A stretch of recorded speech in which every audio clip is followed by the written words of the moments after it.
नेता लोग जल रहे हैं, नेता लोगों को भी सुख नहीं है, चैन नहीं है, सब के सब जल रहे हैं।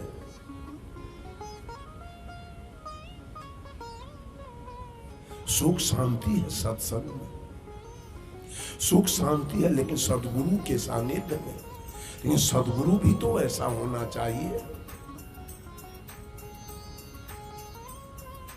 सदगुरु भी वैसा होना चाहिए। आज सदगुरु सब तो साटाबाज हो गया, वो साटा बनाने लगा, इतना रुपया दोगे तो जाएंगे।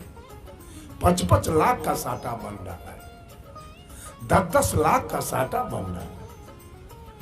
वो सदगुरु मेरा कल्याण करेगा क्या? उसको तो रुपया से प्रेम है, उसको सत्संग से प्रेम नहीं है, उसको ज्ञान से प्रेम नहीं है, उसको मोक्ष से प्रेम नहीं है, उसको मानव से प्रेम नहीं है, वो उसको पैसा से प्रेम है।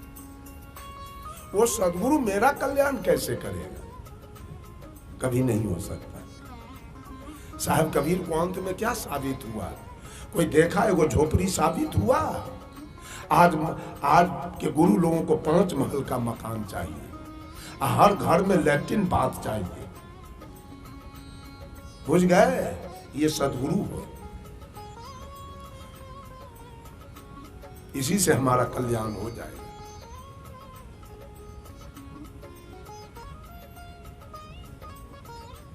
तर के घाम ऊपर के भुभरी, छांव कतहु नहीं पायऊं हो, ऐसे ही जानी पसी जाऊं सी जाऊं, कस न छतुरिया छायऊं। साहब कबीर कहते हैं क्यों नहीं आत्मज्ञान की छतरी लगाते हो कि शीतलता तुमको मिल जाए। शीतलता वहां है। गुरु भव ढील गोनी भई लचपच, कहा न मानो मोरा हो, ताजी तुर्की कबहू न साधहूं, चढ़हूं काठ के घोड़ा हो। सदगुरु कबीर कहते हैं गुरु भव ढील, भादों के महीना में गुड़ ढीला रहता है कि टाइट? ढीला। और उस गुड़ को बोरा में रखा जाए तब बोरा टाइट होगा कि लचर पचर? साहब कबीर कहते हैं मानव से कि तेरा नस नारी अब ढीला हो गया, शरीर भी तुम्हारा लचर पचर हो गया, अब भी तू कहना मानने के लिए तैयार नहीं, अभी भी मोह ममता तुमको छोड़ नहीं रहा है, अभी भी वासना तुमको छोड़ नहीं रहा है। गुरु भव ढील गोनी भई लचपच, कहा न मानहु मोरा हो, ताजी तुर्की कबहू न साधहूं, चढ़हूं काठ के घोड़ा हो। ताजी तुर्की घोड़ी बगल में खड़ी थी, उस पर चढ़ के और एक चाबुक तू देता तो घोड़ी 7 समुंदर पार चली जाती। उसका सवारी तुमने नहीं किया, चढ़ा कहां? काठ के घोड़ा पर। काठ के घोड़ा पर कोई बैठे या 2-4 चाबुक मारे तो घोड़ा कई किलोमीटर जाएगा? काठ के घोड़ा। विचार की घोड़ी बगल में खड़ी थी, उसका सवारी आपने नहीं किया, चढ़ा कहां? विश्वास के घोड़ा पर। सारी दुनिया विश्वास के घोड़ा पर, काठ के घोड़ा पर बैठा। वो घोड़ा कई किलोमीटर चलेगा आगे? विश्वास का घोड़ा कितना जाएगा?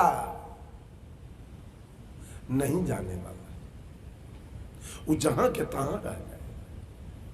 पूरे दुनिया के लोग विश्वास के घोड़ा पर बैठे हैं। साहब कहते हैं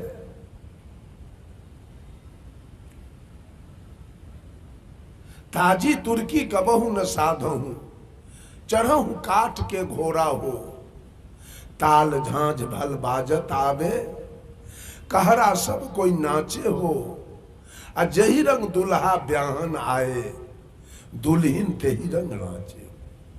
जब गांव में किसी के बेटी का विवाह है, बरियात आया है, तो गांव के नौजवान सब उस बरियात में जा कर के भजनिया के पीछे सब दीवाना हो जाता है। नौजवान से गंदा गंदा गीत उससे गवाता है और डरे बेचारा गाता है जो कहीं मारेगा, उसका तो गांव है नहीं। जो जो कहा सो गाया। और जब वो गाता है तो नौजवान सब बीच में नाच करता है, डांस करता है। साहब कबीर कहते हैं माया आई और इतना सुंदर ताल झांझ बजाई, कहरा सब कोई नाचे हो। कहरा मीन्स ये जीव, सारे जीव को माया नचा दिया, नाच गए सब। कहरा सब कोई नाचे हो।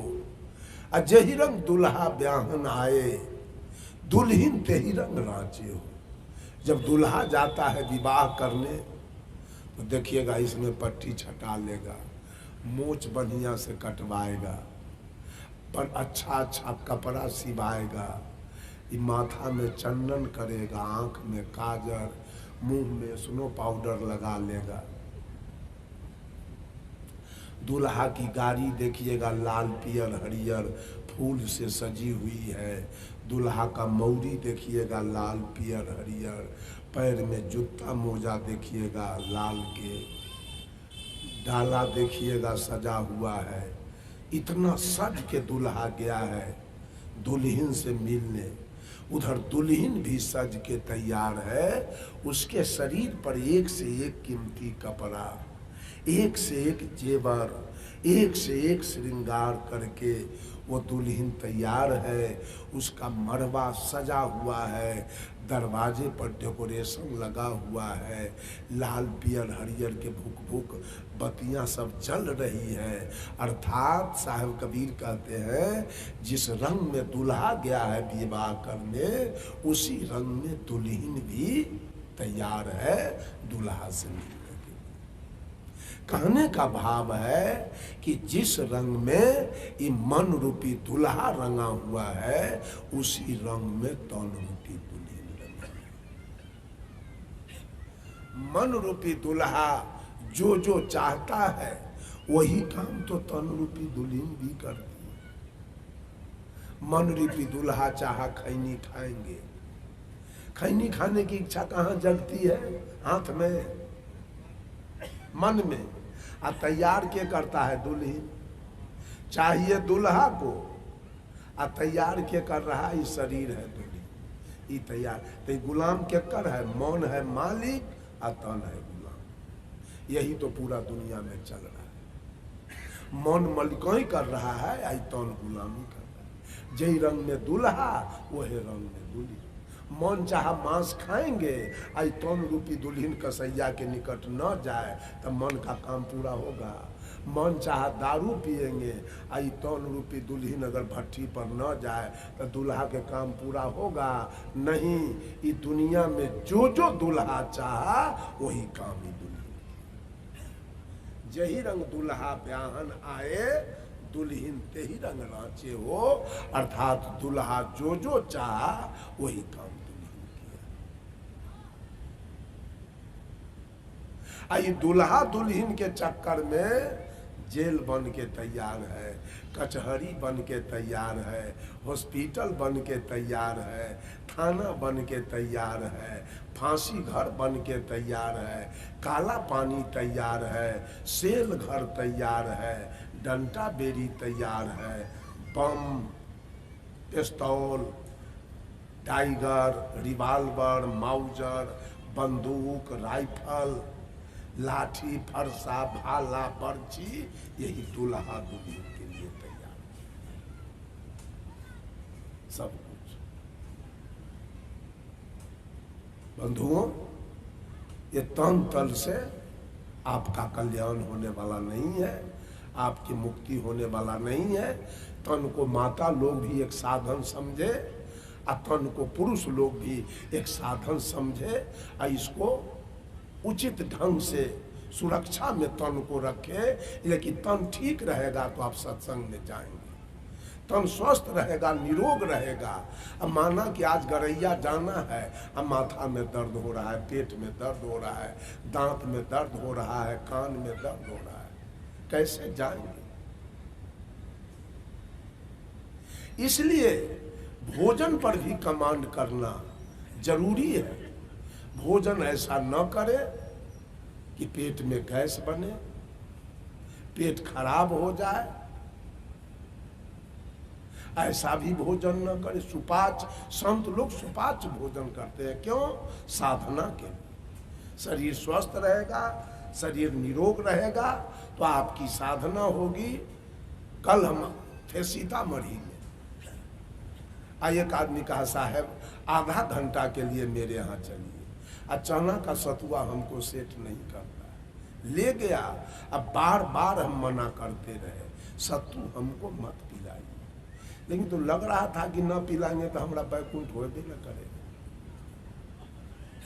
पिला दिया सत्तू। इतना हमको खराबी किया, जो रात हम दरभंगा में रहे जानकी पकड़ने के लिए, हम भोजन छोड़ दिए, यहाँ के भोजन किए। यहाँ ललन के यहाँ से भोजन बन के आया है तो यहाँ आके हम भोजन किए हैं। भोजन नहीं किए, भोजन का इच्छा नहीं था, समाप्त हो चुका था।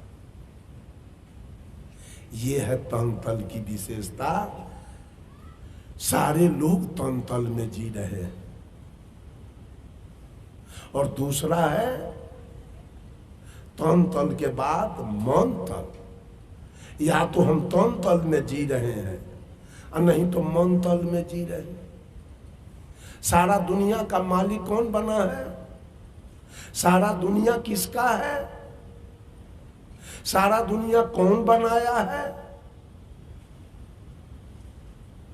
सारा दुनिया का राजा यही मन है। कबीर राजा नहीं, ऐसा मत सोचिएगा। सदगुरु कबीर राजा नहीं, कबीर जज नहीं है, कबीर हाकिम नहीं है, कबीर वकील है, कबीर बैरिस्टर। कहा